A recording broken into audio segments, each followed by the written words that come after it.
Hello, everybody. It's Lenny Murphy with another edition of the CEO series of interviews. Thank you for taking time out of your day to spend with myself and my guest. Today, I am joined by Andy Davidson, CEO of Big Village. Andy, welcome.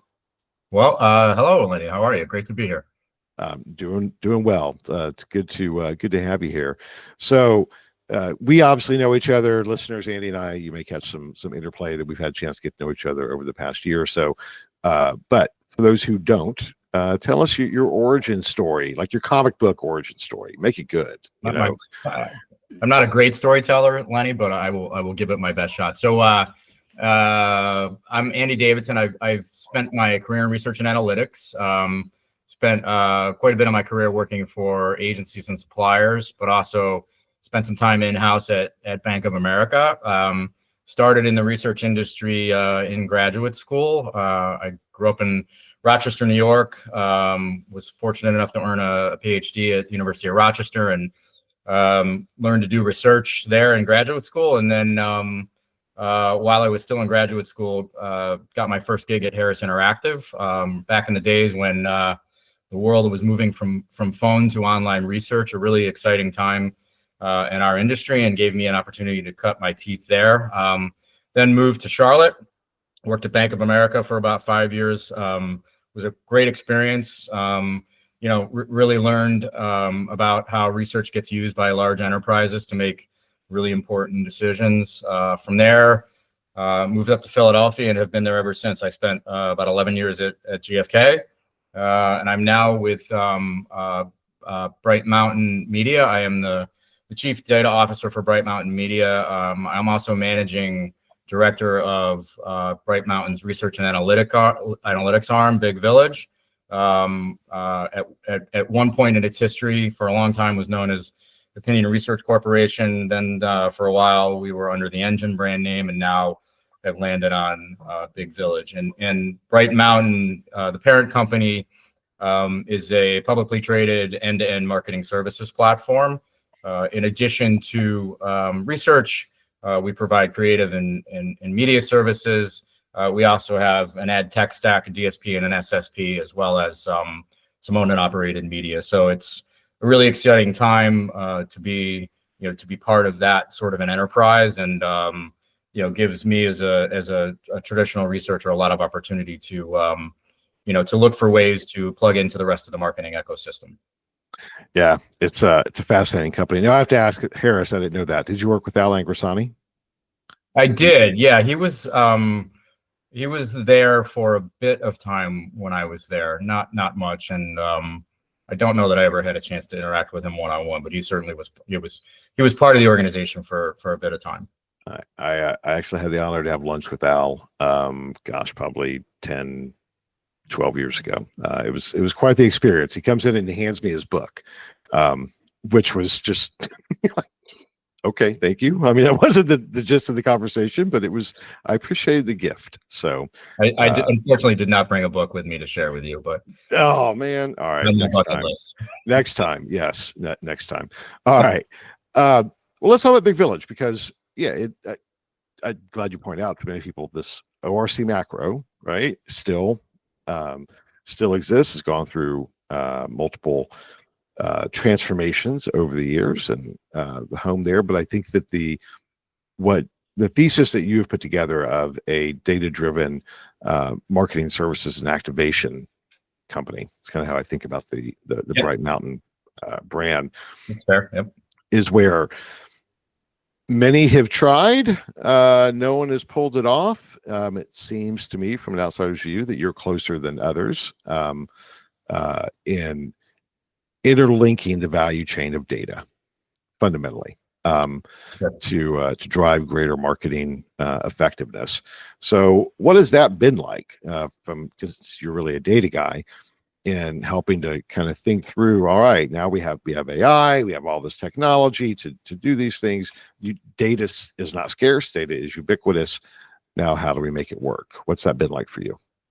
It's been a great experience. I spent, I guess, probably about half of my career learning the research industry. Learning, how to do good market research, to use it to to develop strategy, whether it was for, for innovation or for product or service, or marketing strategy. And then, probably the second half of my career, I've really devoted my time and attention to, making the market research that, that I oversee and that I'm involved with better, helping it overcome, some of the limitations and challenges that, I observed that we have as an industry, earlier in my career. And so, I think that just to unpack that a little bit more, as your listeners probably understand, market research obviously plays a really, really important role in the marketing workflow. It's usually the first place that brands and agencies go to understand their audiences, how those audiences make decisions, and ultimately how to effectively position their products or services with those audiences, whether they're a consumer audience or a business audience or both, right? I mean, some of the brands I've worked with cater to both those types of audiences. And for all intents and purposes, from my perspective, the industry has done a really good job at that remit, essentially helping brands parse out markets, and figure out how to approach them with personalized solutions by understanding what their needs are, how those needs are unique, and how to position products. I think, where we run into a problem is what happens afterwards. And I have to confess, it's something that I didn't really fully appreciate until I came to Bright Mountain, and specifically to Big Village, and probably began to get a lot more exposure to other stages of the workflow, that are exposed to research, but that I didn't necessarily interact with in the past. So I'm speaking specifically of, agency partners, both media and creative, who, have to take the research and turn it into communications plans, turn it into creative strategy, and then ultimately deploy campaigns. I'm talking about partners in the ad tech space, like DSPs and SSPs, that are charged with actually deploying those campaigns, and in today's markets, in real time and instantaneously. And I'm talking about the measurement side of things, either specifically with publishers who have to demonstrate that the audiences that the demand side is asking them to reach are actually being reached, or measurement partners who are accountable for actually measuring those impacts. And so the reality is that once research has defined audience requirements and provided guidance on how to position products, the agencies and marketers need to find a way to find them in the wild. So that means they have to figure out what the media habits and preferences are of those audiences. They've got to place bets on the most efficient ways to reach those audiences, whether it's through a mixture of omnichannel strategy, or really invest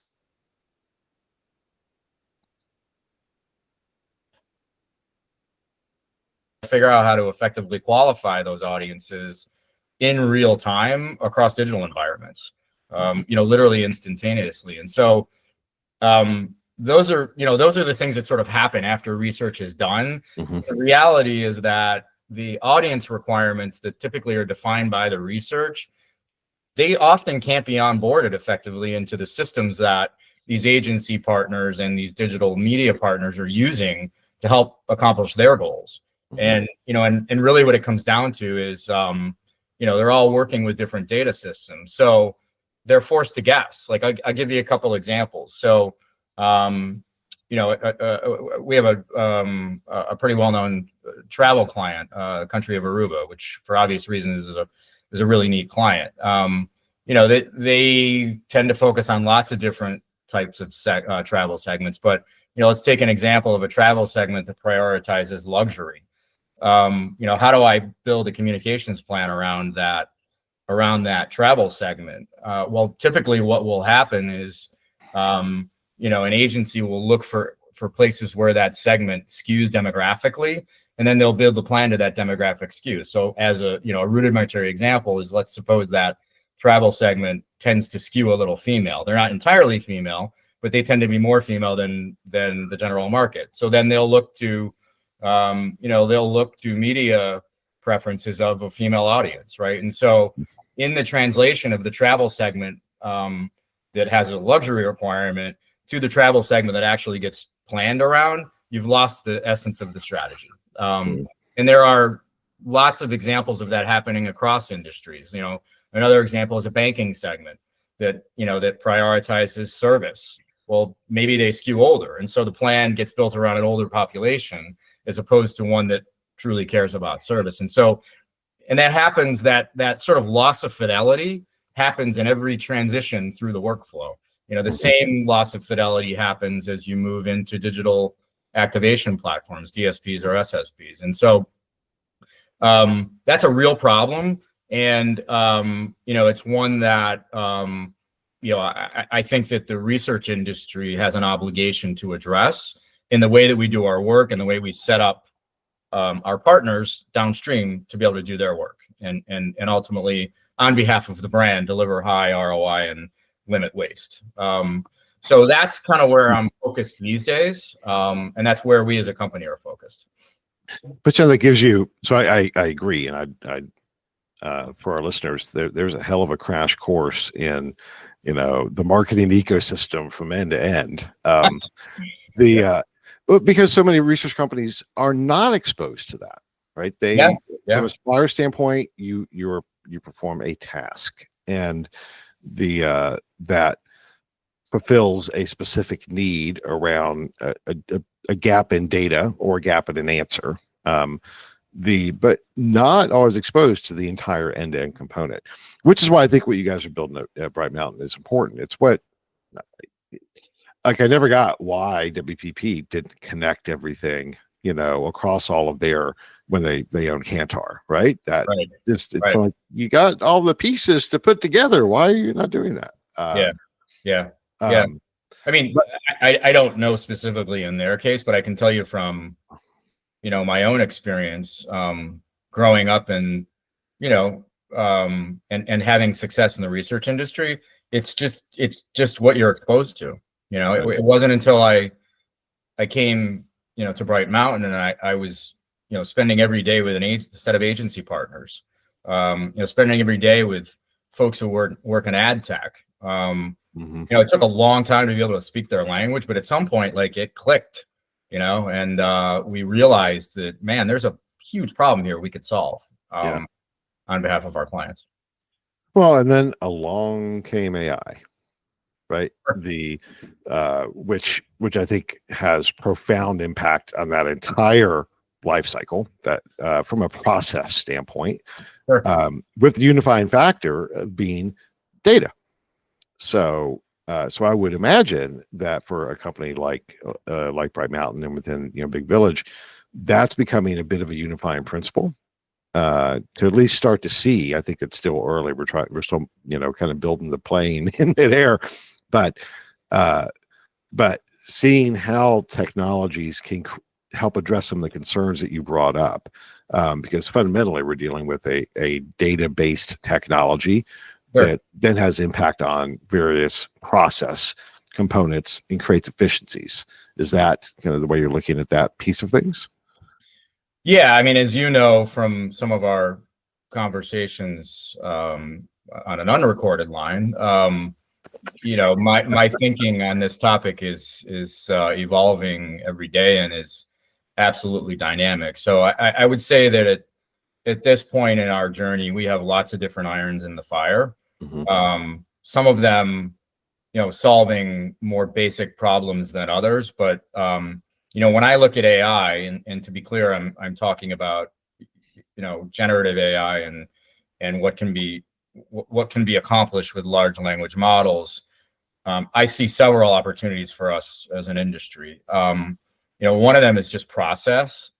As anyone who's worked in market research knows, it's a pretty complicated workflow. Lots of hands, lots of partners, and therefore lots of opportunity to automate and increase the agility of the process. So we are investing and actively pursuing opportunities to to make that process more efficient and therefore reduce its cost, and then hand that cost savings off to our clients, either in terms of time or dollars or both. The other area that I'm very intrigued about is synthetic data, and using synthetic data procedures to increase the scale of survey data. To be more specific, we do obviously a lot of work, tracking work, and specifically we have an audience platform that is essentially a database of surveys we conduct on a regular basis that provide comprehensive insight on media behaviors and purchase behaviors and attitudes, et cetera. Like any other platform of that sort, it has scale limitations, and so the notion of synthetic data is very intriguing to me. I do think that it's going to take a little bit of time for the marketplace to come around to being comfortable with it, but having lived through the transition from phone to internet and other transitions at different points in my career, I'm fully confident that the market will move in that direction. I think the last area the last area on AI that I'm really intrigued about is conversational AI.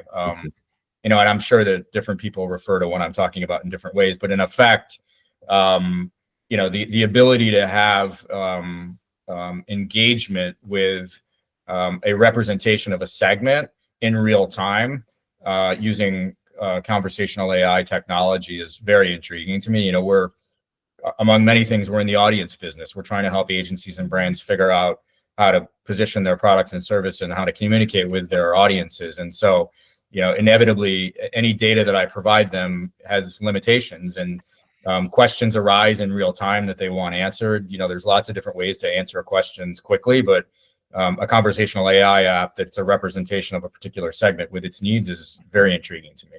Yeah. So, beyond that, we're also experimenting with AI in the media space, and trying to figure out ways to use it to curate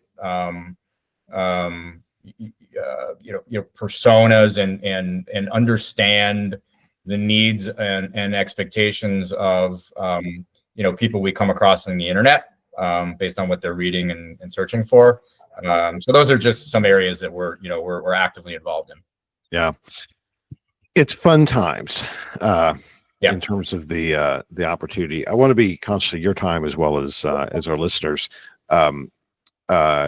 Kind of tips for emerging leaders. Bestow your wisdom upon us, Andy, please. Tips for emerging leaders. Oh God. Yeah, I mean, I think I probably a couple. So the first thing is just building on some of the things that I expressed that I learned, that make yourself well-rounded. Like step outside of your comfort zone, and put yourself in situations where you learn more than just your trade. You learn how it fits into the larger puzzle. I explained I grew up in research and analytics.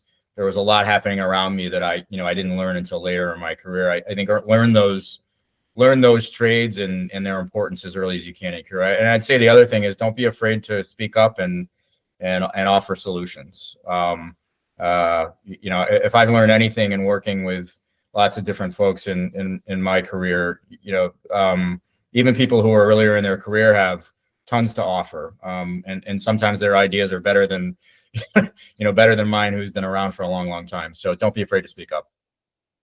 That is great wisdom. I don't know about you, but the older I get, the more I realize I don't know. And welcome the inputs of other, or I think I knew it and then realized I was wrong. Yeah, totally. I agree. So Andy, anything else that you want to, final thoughts, something you want to bring up that we didn't touch on? No, this was awesome. I appreciate the audience. I look forward to our conversations in the future, and hopefully your listeners will get something out of this. I think they will. I appreciate it. Where can people find you? How can they connect with you? On LinkedIn. I am on LinkedIn. That's probably the easiest way to find me. All right. Well, that's it. So thank you, Andy. Really appreciate it. Thank you to our listeners, to our producers, to our sponsors. We'll be back with another edition of the CEO series real soon. Thank you. Take care. Thank you. Bye-bye.